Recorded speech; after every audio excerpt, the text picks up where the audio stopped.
우리 그 사랑이 어두운 밤을 홀로 다니고 우리 인생의 어두운 삶의 힘겨운 길을 홀로 걸을 때 우리를 붙들어준 힘인 줄로 믿습니다. 명절을 잘 못 보내셨는지 얼굴 표정들이 이렇게 밝지를 않아요. 앞뒤 잡는 한번 주님의 사랑을 붙듭시다 그러면서 한번 격려해 주시고 위로해 주시기 바랍니다. 시작. 주님의 사랑을 붙듭시다. 아멘. 네. 예. 명절은 늘 긴장되는 시간인데 그래도 너무 쉬셔서 그러신가 오늘 분위기가 조금 가라앉은 느낌입니다. 자, 오늘은 축도의 원리에 관해서 좀 나누며 말씀을 좀 주님의 은혜를 살펴보도록 하겠습니다. 여러분은 축도를 어떻게 받고 계십니까? 어떻게 누리고 계십니까? 혹은 축도에 대한 이해를 어떻게 하고 계시는지도 궁금합니다. 제가 어렸을 때는 예배를 드리는 것은 항상 기원에서부터 축도까지는 있어야 된다. 그 자리에 있어야 그게 예배지. 그 전에 없으면 예배가 반쯤 드리는 것도 아니라 그건 무효다. 막 이렇게 선언하는 분들도 계셨어요. 그래서 아무리 바빠도 축도를 꼭 받고 가야 되는. 제가 이것 때문에 군대에서 얼마나 깨졌는지 모릅니다. 고참이 먼저 나가는 거예요. 그 근무 시간에. 근데 나는 축도까지 받고 나가야 된다는 생각을 하고 있어가지고 가지고 1시간 내내 혼나고 뭐 그런 적도 있습니다. 뭐 조금 후에도 나누겠지만 약간의 곡해가 들어가 있는 이야기죠. 오늘은 그래서 축도의 원리를 통해서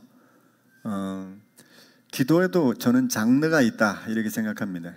기도에도 장르가 있다. 그 중에 축도라는 장르를 오늘 한번 생각해 보면서 우리가 매 예배 시간에 이 축도를 전도하고 또 받고 누리고 있지만 의미를 한번 돌아볼 필요가 있다는 생각을 하게 됩니다. 축도와 몇 가지 오해에 관하여 좀 먼저 이야기를 좀 나눠보죠. 축도란 뭘까? 축도라는 것은 우리가 하나님께 뭔가를 기도하고 비는 개념보다 좀 다른 개념이 있습니다. 오히려 그것은 복을 주시는 하나님을 선언하는 거예요.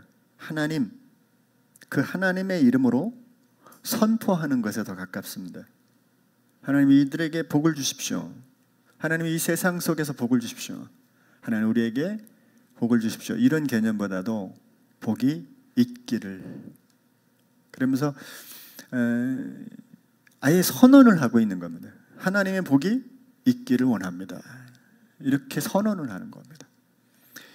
그래서 그 하나님으로부터 모든 복이 온다는 사실을 드러내는 것이고 경험하는 것이 이 축도의 의미예요. 그래서 창세기 1장 22절에 보면 하나님께서 세상을 창조하시고 난 다음에 최초로 그 인류에게 베푸신 것이 복이다 그랬어요. 그래서 하나님이 그들에게 복을 주시며 복을 주셨다 그랬어요. 요한계시록 제일 마지막 구절에 여러분 어떻게 정리되어 있습니까? 주 예수의 은혜가 모든 자들에게. 그러니까 복이 은혜로 바뀌어지고 있는 거죠. 그래서 제가 이렇게 정리를 좀 해봤습니다. 하나님께서는 은혜로 복의 근원을 삼으셨고 복으로 은혜의 열매를 삼으셨다. 그것을 드러내는 행위가 이 축도에 집약되어 있다 이렇게 생각을 하는 겁니다. 하나님께서는 생명의 근원이 하나님 자신이라는 것을 세상이 알고 또 그렇게 깨닫도록 제사장들에게 그 사실을 선포하게 하셨어요. 그래서 제가 오늘 기원을 드리면서 낭독한 구절인데요. 여러분들이 너무 잘 아는 말씀이기도 해서 우리 같이 한 번 더 우리가 이 구절을 읽어보면서 하나님의 복 주시기를 기뻐하시는 하나님의 마음을 우리를 향하여 열려있는 그분의 마음을 한번 더 읽어봤으면 좋겠습니다. 한번 읽을까요? 시작. 아론과 그의 아들들에게 말하여 이르기를 너희는 이스라엘 자손을 위하여 이렇게 축복하여 이르되 여호와는 내게 복을 주시고 너를 지키시기를 원하며 여호와는 그의 얼굴을 내게 비추사 은혜 베푸시기를 원하며 여호와는 그 얼굴을 내게로 향하여 드사 평강 주시기를 원하노라 할지니라. 하라 그랬어요. 근데 저는 이제 그 다음 27절이 아주 중요한데, 그들은 이같이 내 이름으로 이스라엘 자손에게 축복할지니, 제사장들이 그렇게 축복할지니, 그렇게 하나님이 그런 마음이다, 하나님이 이렇게 있기를 원한다라고 하는 선포를 하면 내가 그들에게 복을 주겠다. 그러니까 이건 좀 다른 개념이죠. 하나님 주세요 주세요 이게 아니라 하나님이 선포해라, 내가 그 선포된 대로 이를 이루겠다. 이제 요런 장르가 축도의 장르다 이렇게 볼 수가 있습니다. 이것을 이제 사도들이 가져와요. 그래서 사도들이 이제 이것을 선포하는데, 특별히 바울 사도는 서신서 맨 마지막에 이걸 다 넣어요.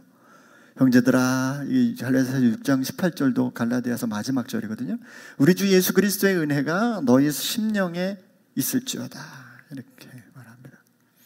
빌립보서 4장 23절도 마지막 절이에요. 주 예수 그리스도의 은혜가 너희 심령에 있을지어다.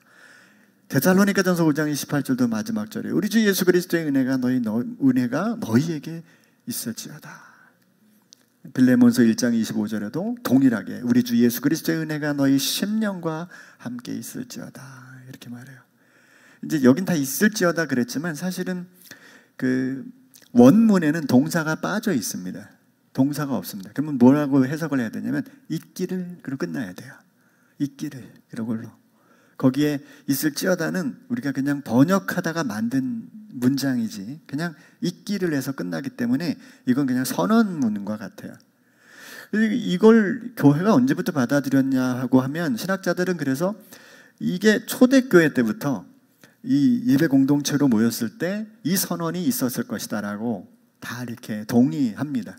실제적으로 이제 기록상으로는 AD 363년에 이 라오디게아 공의회라고 하는 이 이제 황제가 모집을 하고 감독들이 약 300명이 모여가지고 했던 회의가 있습니다. 원래 이거보다 더 유명한 회의가 362년에 있었던 니케아 회의죠. 니케아 회의는 뭐 아리우스 논쟁이라고 해서 예수님이 하나님보다 못하다 이걸 주장한 그 아리우스를 이단으로 정죄하는 그 교리적인 큰 회의가 있었어요. 그 회의를 마치고 난 다음에 교회가 뭘 했냐면 예배를 확립하는 예전을 공고히 하는 거예요. 그 예전 안에 이 축도를 해야 된다라고 하는 이것을 넣게 됩니다. 자연스럽게. 그래서 공식적인 문건으로는 교회가 기원 후 300년, 363년서부터는 예배 안에 하나님께서 복 주기를 원합니다 라고 하는 이 축복의 선언을 하도록 결정하게 되어졌지만, 사실은 창세기부터 이어지는 하나님의 마음이고, 이게 여러분 이번에 명절도 다녀오셨고 이 어르신들 부모님들도 다 만나셨겠지만 부모님이 또 여러분의 마음이 다 이거 같지 않겠습니까? 자녀들에게 복을 주고 그 은혜를 나누고자 하는 마음 아니겠습니까? 김치 싸주시고 남은 잡채 싸주시고 다 복을 주시는 거죠. 좀 다른 내용이 좀 다를지라도. 그래서 현재는 모든 기독교의 그 예전 예배 순서 안에 이 축도가 다 포함되어져 있어요. 그래서 뭐 예를 들면 천주교 같은 경우도 그 마지막으로 하나님의 은혜가 이 성도들에게 임하기를 바란다. 그러면 성도들은 또 사제에게 임하기를 원합니다. 그러면서 교환하면서 축도를 하죠. 서로 축원을 합니다. 성공회도 그렇고요. 개신교 모든 교단도 이 축도를 다 사용하고 있어요. 근데 문제는 이제 몇 가지 오해가 여기 있죠. 그 첫 번째가 뭐냐면 함께 있을지어다. 이게 과연 하나님한테 성삼위 하나님을 부르죠. 주 예수 그리스도의 은혜를 부르고 하나님의 사랑을 부르고 성령의 교통을 부르면서 그 복이 있을지어다 이렇게 선언하는 건 좀 문제가 있지 않냐 이렇게. 사실은 이건 번역상의 문제로 볼 수 있어요. 아까도 말씀드렸지만 있기를 있으라라는 명령, 이 청이 없어요. 그냥 동사가 모두 생략되어 있기 때문에 그냥 있기를이라고 하는 기원인데, 우리나라에는 없는 문법이 히브리어와 헬라어에 있어요. 그게 뭐냐면 3인칭 명령문입니다. 그를 어떻게 하게 하라, 그가 어떻게 하라. 이거는 좀 이상하잖아요. 그래서 우리나라는 그런 문장이 없는데 히브리 문법이나 헬라 문법에는 3인칭의 명령을 룹니다. 그를 어떻게 하게 하라, 그를 어떻게 하라, 이런 식으로 명령이 있는데, 그 3인칭이 존귀한 분일 때는 명령문이 아닌 청유형 문장이 돼요. 부탁하고 또 소원하는 문장이 되기 때문에 여긴 동사가 빠졌지만 하나님이 그렇게 해주시기를 원합니다. 그런 뜻이에요. 그런데 한글 개역 개정판을 사용하고 있는 예장 합동 측은 이걸 쓰고 있으니까 교단법으로 그냥 있을지어다 라고 하자 그렇게 정했어요. 그래서 하는 겁니다.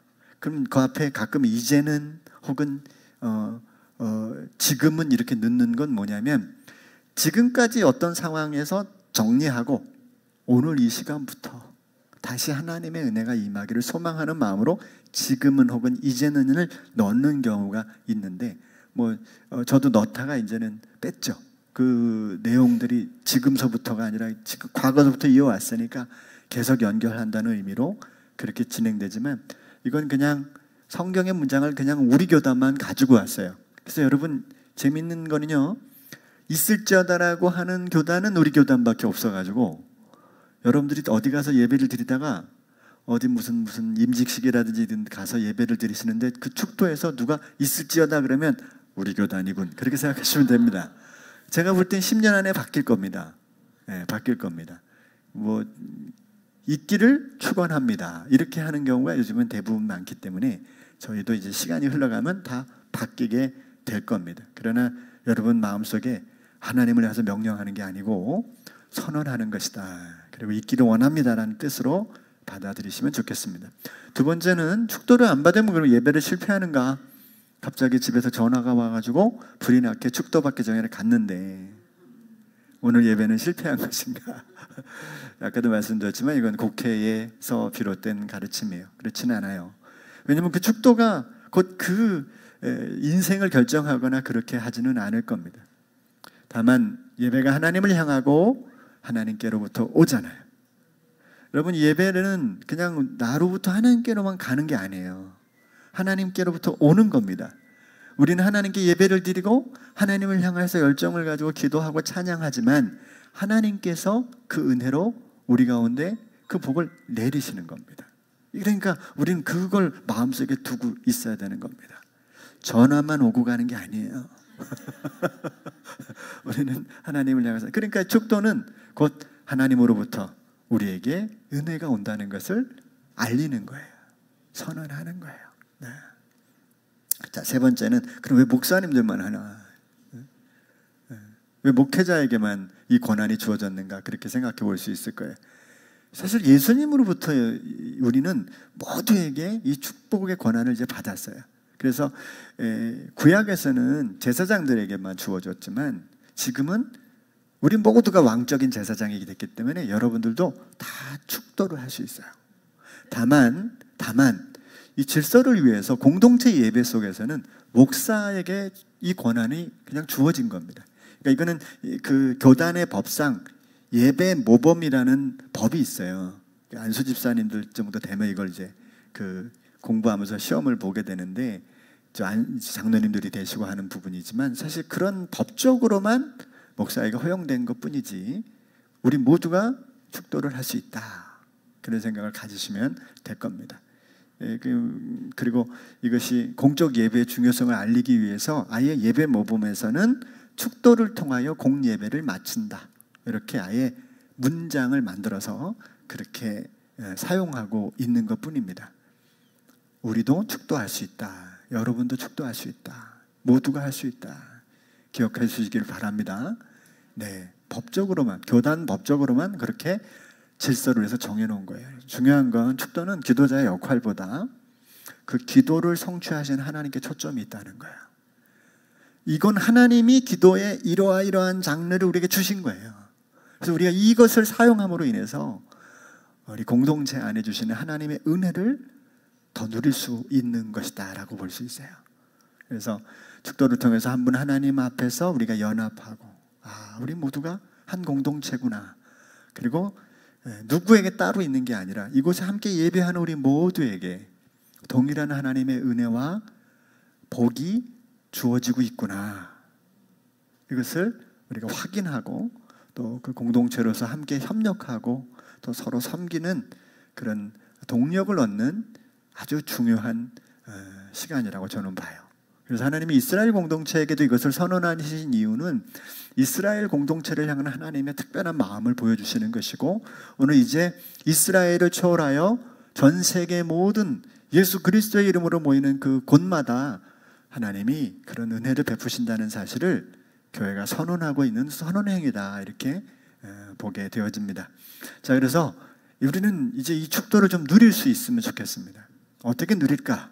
그래서 두 가지로 한번 생각을 해봤어요. 축도의 원리를 알았다면 그러면 축도를 한번 누려보자. 그 첫 번째가 뭐냐면 마음껏 복을 빌자는 겁니다. 이게 누구에게 주어졌어요? 우리 모두에게 주어진 하나님의 은혜예요. 놀라운 일이잖아요. 기도는 언어를 통해서 구사돼요. 말로 구사가 됩니다. 말을 하지 않는다면 기도가 기도로서의 원리를 감당할 수가 없어요. 우리는 다 기도할 수 있는 이 방법을 얻었고 방향을 받았어요. 자, 그러면 하나님께서 우리 언어로 세상에 복을 주시길 원하고 있다는 거죠. 구약은 이스라엘 민족을 통해서 구약을 은혜를 베푸시기를 원했다면, 지금은 하나님의 교회, 하나님의 백성들을 통하여 세상에 복 주기를 원하고 있다는 거예요. 그때 누구를 사용하실까요? 바로 우리를 사용하시는 거죠. 우리를 써주시는 겁니다. 그러므로 우리의 언어는 축도가 기본이 되어야 돼요. 그래서 여러분이 어느 집을 가든지 그 집에서 기도하시면 좋아요. 들어가서 그냥 잠깐이라도 눈을 감으시고 기도하십시오. 이 가정에 성삼위 하나님의 복이 임할지어다. 임하기를 원합니다. 하나님 나라가 이곳에 임하기를 원합니다. 그러면서 하나님이 주시는 능력으로 하나님의 권위로 선포하시는 거예요. 사실은 믿지 않는 속에 있다면 우리가 좀 구분을 해보자고요. 그렇게 딱 이렇게 이원론적으로 구분하기보다는 한번 이렇게 생각을 해보면 거기는 어두운 영의 권세가 지배하고 있을 가능성이 대단히 많아요. 죽음과 절망과 이 땅의 세상의 세계관이 꽉 들어차 있을 가능성을 배제할 수 없어요. 근데 거기 하나님의 백성이 갔어요. 그리고 하나님의 백성이 먼저 선포하는 겁니다. 성부 하나님, 성자 하나님, 성령 하나님, 이곳에 주의 복이 있기를 원합니다.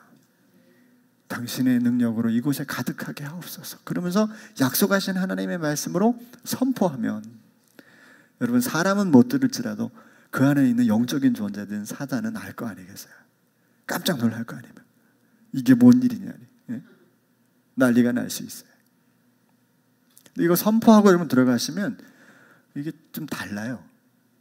저는 이제 사람들을 만날 때 또 어디 가정에 가면 꼭 이렇게 하는데 습관적으로 합니다. 근데 달라요. 분위기가 확실히 달라집니다. 하나님의 복을 선언하고 그 복의 눈으로 그 사람을 바라볼 수 있는 눈도 열게 돼요. 알게 돼요. 바라봐주고 달리 보이고. 그래서 축도는 창세기와 족장시대의 전유물이 아니라 왕같은 제사장인 우리의 가장 강력한 영적 무기, 또 축복의 통로라고 볼 수 있습니다. 여러분, 성경에 창세기에 족장들이, 유명한 족장들이 나오잖아요. 제일 먼저 누굽니까? 아브라함, 그 다음에 이삭, 그 다음에 누구예요? 야곱, 그 다음에 누굽니까? 물론 족장은 아니지만 요셉이죠. 네 명이 창세기의 유명한 네 명의 인물이잖아요. 그 중에서 여러분, 요셉의 이야기가 제일 많이 사실은 스토리를 담고 있는데, 창세기 37장부터 50장까지가 요셉의 이야기예요. 제일 많아요. 제일 많아요. 근데 이렇게 분리해보면 진짜 제일 많지만 실제적으로는 누가 제일 많으냐? 야곱입니다.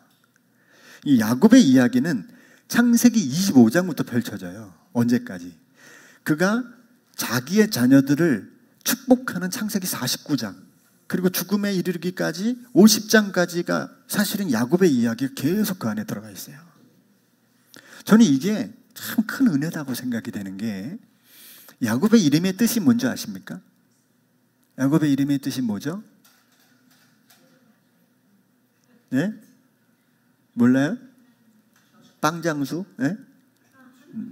하나님과 결혼자? 네. 제가 지난주에 우리 전사님하고 만났는데 전사님이 저한테 그랬어요. 목사님, 김창옥 씨처럼 좀 설교해 주시면 좋겠다고. 같이 소통하면서 설교를 했으면 너무 좋겠다. 제가 좀 소통을 좀 하려고 합니다. 물어보는데 아무도 대답하시는 분이 없네. 야곱의 뜻은 훔친 자란 뜻이에요. 속이는 자, 훔친 자.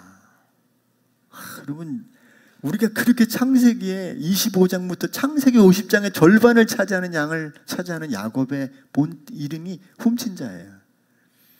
그래서 야곱의 인생을 살펴보면 우리 같고 우리의 인생이 그냥 그 아래에 비춰져 있어요. 그 가정에 야곱의 태어나면서부터 그 모든 과정을 여러분 생각해 보세요. 형제 간의 관계, 나중에 이제 부인들을 얻는 그 결혼 이야기, 그 다음에 자녀들 때문에 속 썩는 이야기, 나중에 형제와 친하게 되는 이야기, 화친하게 된 이야기, 자녀들이 막 나가서 문제가 터지고 막 그 피해를 당하고 말이에요. 딸이 세겜에 가가지고 막 당하고 오고, 자녀들이 또 가서 다 살인하고 오고.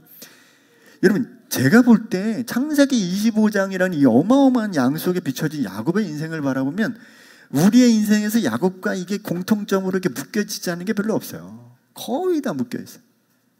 근데 그 야곱이 그 인생의 가장 출발점에서 분기점에서 어떤 문제가 생기냐면 하나님의 복에 관하여 문제가 생기는 거거든요. 하나님의 복을 받고자 하는 과정에서 그때부터 이제 문제가 발생해요. 아버지를 속이고 형을 속이고, 그래서 이제 거기서부터 집을 쫓겨나가는 일이 벌어지고. 그런데 이 야곱이 맨 마지막에 어떻게 마감됩니까? 그가 생명을 다하기 전에 자녀들을 불러놓고 한 명 한 명 축복하는 일이 일어나는 거예요. 그러니까 결국 야곱의 시작은 하나님입니다. 하나님의 복을 인간적으로 갈망하기를 시작해서 결론은 하나님이 우리에게 복 주신다는 걸 분명하게 깨닫고 그것을 세상에 선포하고 돌아가는 거예요. 그러니까 우리 인생에서 뭘 발견하는 게 되냐면, 우리가 살려고 아둥바둥하고 어떻게든 이 문제를 해결해 보려고 하고 지금의 현장에서 이 환경을 더 나아가게 해보려고 하지만 그것의 모든 주관자는 하나님이 되신다는 사실을 우리 인생에 깨닫는 것만이 가장 중요한 원리를 알게 되는 거예요. 우리 노력 안 하라는 얘기가 아니에요. 최선을 다하지 말라는 게 아니에요. 그러나 우리 위에 하나님이 함께 하셔서 우리의 인생길을 주관해 주시고, 나의 인생길뿐만 아니라 나의 자녀들의 인생길과 나의 형제들의 인생길과 우리들의 미래와 또 민족을 향한 하나님의 역사를 우리가 믿고 그것을 붙들 때야만이 우리는 바른 방향으로 갈 수 있다는 걸 보게 되는 거예요. 그러니까 축도는 그것을 우리에게 보여주는 겁니다. 하나님이 우리에게 복을 주시는 거다. 하나님이 우리에게로 인도하시는 거다. 그러니까 여러분, 왕같은 제사장인 우리는 이 강력한 무기를 이미 가지고 있다는 걸 기억하셔야 돼요. 주일날 한 예배 하나만이 아니라 우리들이 사는 곳곳마다 우리는 축도의 권한을 가지고 있다. 그래서 여러분은 택하심을 받은 족속이요 왕같은 제사장들이요 거룩한 민족이요 하나님의 소유한 백성입니다. 세 번역이에요. 자, 다음 읽어보세요. 시작.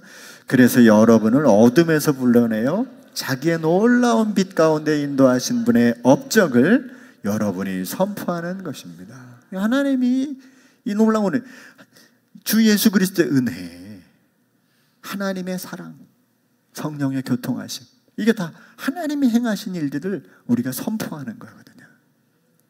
그래서 베드로전서 3장 9절에 베드로가 이렇게 이야기해요. 읽습니다. 시작. 악을 악으로 갚거나 모욕을 모욕으로 갚지 말고 복을 빌어 주십시오. 여러분으로 하여금 복을 상속받게 하시려고 하나님께서 여러분을 부르셨습니다. 여러분, 우리의 입에서, 우리 성도들의 입에서 축복의 통로가 되었으면 좋겠어요. 제가 최근에 안 사실은요, 우리 태계원에 전도관 여호와 증인의 엄청난 성지가 있어요. 그 산 쪽으로 올라가면 건물이 엄청 큰 학교처럼 여호와 증인의 그래서 전 태계원에서 그게 제일 큰 줄 알았더니 최근에 알고 보니까 우리 태계원을 꽉 잡고 있는 그 교단은 제7일 안식일 예수 재림교 안식교더라고. 제 주변에 있는 우리 그 옆에 앞에 위에 집이 다 안식교인들이에요. 그래서 이 사람들이 막 돌아다니면서 전도해요. 근데 여러분, 안식교인들이 굉장히 인기가 많은 거 아십니까? 그 사람들은 그 교단 이름에 써 있잖아요. 교파 이름에. 제7일 안식일. 그러니까 제7일 안식일도 다 지키는데 예수님 재림한다는 것도 믿는 거잖아. 교단 이름이 그래요. 교파 이름이. 이게 말이 안 되는 얘기죠, 사실은. 둘 중에 하나가 더 우선권인데 이들은 사실은 야페 게 우선권이거든요. 그래서 안식일을 반드시 지키려고 하는 거예요. 그래서 그들의 생각하는 안식일은 지금 금요일 저녁 6시부터 토요일 저녁 6시까지이기 때문에 목숨을 걸고 이걸 지키는데, 여러분 생각해 보세요. 이 사람들의 신실함이 어디서 나오나? 지금은 토요일이라 그래도 많은 직장이 놀잖아요. 옛날엔 놀겠냐고요. 안 놀지. 제가 군대에 있을 때도 기독교, 불교, 천주교 요 세 가지는 기독교에 천주교가 속해 있는데 그렇게 구분을 해서 이 세 가지 종교는 인정했는데 안식교는 인정 안 했어요. 그래서 안식교 다니는 친구들 중에 목숨을 걸고 그 교파를 지키는 친구들은 영창을 한두 번 갔다 오고 나서 그럼에도 불구하고 이 중대 안에서 부대 안에서 허락을 받아가지고 금요일 저녁 6시부터 토요일 저녁 6시까지 시간을 내서 교회에 오게 되는 친구들이 있었어요. 저도 그런 친구들이 있었습니다. 제가 군종으로 있었을 때도. 굉장히 신실해요. 왜? 구약을 지켜야 되니까. 그 사람들은 고기 먹으면 지옥 간다고 생각해요. 돼지고기 먹으면. 그렇게 교리가 돼 있어요. 교리적으로는. 그러니까 이 구약 종교를 철저하게 이걸 지키다 보니까 나머지 것도 어떻게 돼요? 철저히 지킬 수 있는 베이스가 마련되어 있으니까 되게 신실하게 보일 수 있어요. 그렇게 하고 실제로 그들이 운영하는 학교, 그들이 운영하는 뭐 병원 이런 데가 굉장히 사람들한테 인기가 있는 이유도 그런 거라고 저는 생각해요. 자, 좀 얘기가 길었습니다만은 결국은 모든 이 원리 안에서 우리는 예수 그리스도의 은혜로 마감되는, 그 제7일 안식교는 언제 설명할 수 있을지 모르겠지만 결국 이 구약의 예수님의 조금의 부족함이 깃들여 있기 때문에 구원의 완전성을 부인하는 교리가 되기 때문에 이렇게 우리와 좀 분리하고 있는 겁니다. 중요한 건 그 예수 그리스도의 완전한 은혜와 복이 사람의 노력과 공로로 얻는 게 아니라는 사실이죠. 그래서 여러분 축도를 우리가 믿음으로 누려야 되는 이유를 마지막으로 설명하고 마칠 텐데요. 여러분 축도는 제일 중요한 게 그런 겁니다. 우리가 축도를 선언할 때 저 자신도 그렇지만 여러분도 이런 생각을 해보게 될 거예요. 내가 주님이 주신 저 복을 누릴 자만한 자격이 있나? 내가 지난 한 주간의 삶이나 이번 한 주간의 삶을 돌아보면 그 복을 내가 과연 얻을 수 있을까? 그랬을 때 여러분 안식교의 차원에서 바라보거나 구약적인 차원에서 바라보면 우리한테 퀘스천 마크를 붙일 수 있어요. 아닐 수도 있겠다. 나 복을 못 누릴 수 있겠다. 그러나 축도의 가장 중요한 핵심은 은혜로 우리에게 주시는데 공평하게 우리 공동체 안에 베푸시는 선언이 이 안에 있다는 게 나는 큰 의미가 있다고 보는 거예요. 예외가 되는 게 아니에요. 누구에겐 덜 주고 누구에겐 더 주는 은혜가 있는 게 아니라 은혜라는 건 우리 모두가 받을 자격이 없지만 또 혹은 조금 더 뛰어나고 조금 더 훌륭해도 하나님 앞에서 바라보면 여전히 연약하고 부족하고 한참을 모자랄 수밖에 없는 우리지만 우리가 한 공동체로 이 모임 안에서 한 예배를 같이 드리는 한 분 하나님으로부터 오는 은혜를 누린다는 차원에서는 우리가 모두가 공평해지는 거예요. 이것처럼 복된 기도가 있을까라는 생각을 해보게 되는 거예요. 그래서 목사의 탁월함으로 이루어지는 게 아니라 그 기원으로 인해서 하나님의 약속을 하나님께서 친히 시행하시는 거기 때문에 축도를 누릴 때 하나님 이 복을 우리 모두에게 주십시오. 모두가 누릴 수 있도록 당신께서 허락하신 이 복을 우리 모두가 누리는 한 주간이 되게 하옵소서. 이러고 나면 예배 후에 밥 먹을 때도 나 혼자 더 많이 먹겠다는 얘기를 안 하게 돼요. 복을 더 나눠주고 더 여지하게 되고 서로를 더 섬기는 자리에 가게 되는 거죠. 저는 교회 보면 교회는 은혜 받은 양만큼 섬기고 봉사하는 거예요. 누가 예배 마치고 음식을 서로 나누고 할 때 가서 음식을 퍼오고 그 자리를 마련하고 하는 걸 좀 보면 다 은혜 받은 분들이 하는 거예요. 그 은혜가 기뻐서 내게 주신 은혜가 감사해서 좀 더 나누고 또 베풀고 이렇게 하려고 하는 거라고 저는 생각합니다. 또 형식보다는 본질이 중요하니까 있을지어다 이런 거에 너무 얽매이지 마시고 있기를 원합니다 이런 뜻이구나. 성경에는 있기를 밖에 없겠구나. 없구나. 있기를 밖에 없어요 실제로. 동사가 없어요. 모든 기원에. 그런데 없다 보니까 문법적으로는 3인칭 명령문과 가장 흡사한 동일한 명령문이라고 보는 겁니다. 종교개혁자들이요, 종교개혁을 하면서 나머지 다 빼요. 순서들을 다 뺍니다. 구약에 그 중세에 했었던 그 로만 카톨릭이 가지고 있었던 많은 것들 다 빼버려요. 그런데 축도를 삭제하지 않습니다. 이걸 왜 안 삭제하지 않았을까? 그것은 이 하나님의 권위를 인정한 것이고, 이 축도가 진정한 의미가 있다. 성도들을 복주고 그들을 은혜 가운데로 인도하는 강력한 힘이 이 축도에 있다라고 하는 것을 개혁자들이 인정했기 때문이라는 거예요. 그래서 이 세상에는 축도를 받으려고 해도 받을 수 없고, 축도를 하려고 해도 쉽지 않은 것이 너무 많아요. 점점 그것이 늘어나고 있는 시대를 저와 여러분들이 살고 있습니다. 바라기는 우리 교회가 끊임없이 축도가 이어지는 교회가 되길 바라요. 끊임없이. 그리고 그 축도가 우리들의 자녀들과 그들의 미래까지 계속 이어져서 그 복을 우리 각자가 세상에 선포하고 나누고, 또 우리 자신도 그 복을 누리게 되는 은혜가 있기를 기도해 주십시오. 기도하겠습니다.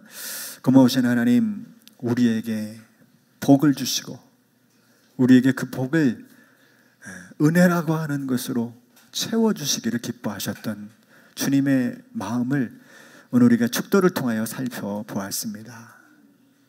우리에게 이러한 은혜를 허락해 주신 주님 너무나 감사하고 감사드립니다. 그러나 우리 현장과 우리들의 삶에서는 이런 복을 누리지 못할 때가 얼마나 많은지 모릅니다. 돌아보면 우리의 욕심 때문이고 우리의 연약함 때문이며 우리의 부족함과 모자람 때문에 창세기에서 우리에게 선언하셨던 그 아름다운 복의 은혜를, 요한계시록에서 선언하셨던 주 예수의 은혜가 우리 삶에 가득하기를 바라셨던 그 은혜가 우리들의 삶, 우리들의 모든 삶의 여정 속에서 생략된 것 같은 때를 지나갈 때가 얼마나 많은지 알 수가 없습니다. 그러나 여전히 주의 말씀은 살아서 역사하는 줄로 믿습니다. 우리에게 그 복을 은혜로 바꾸시고 그 은혜를 우리 가운데 채우시기를 기뻐하시는 하나님의 마음을 우리 입으로 날마다 선포하게 하여 주시옵소서. 우리의 가족들 뿐만 아니라 우리의 공동체뿐만 아니라 우리와 때로 척을 두고 또 마음이 불편하게 하는 사람들에 이르기까지도 이 복을 선포해 주시고 또 이 복을 저들에게 선언함으로 인하여 하나님의 은혜를 나눌 수 있는 자리까지 나아갈 수 있도록 이 놀라운 기도의 장르를 활용할 수 있는 우리 모두가 되게 하여 주시옵소서. 예수님의 이름으로 기도합니다. 아멘.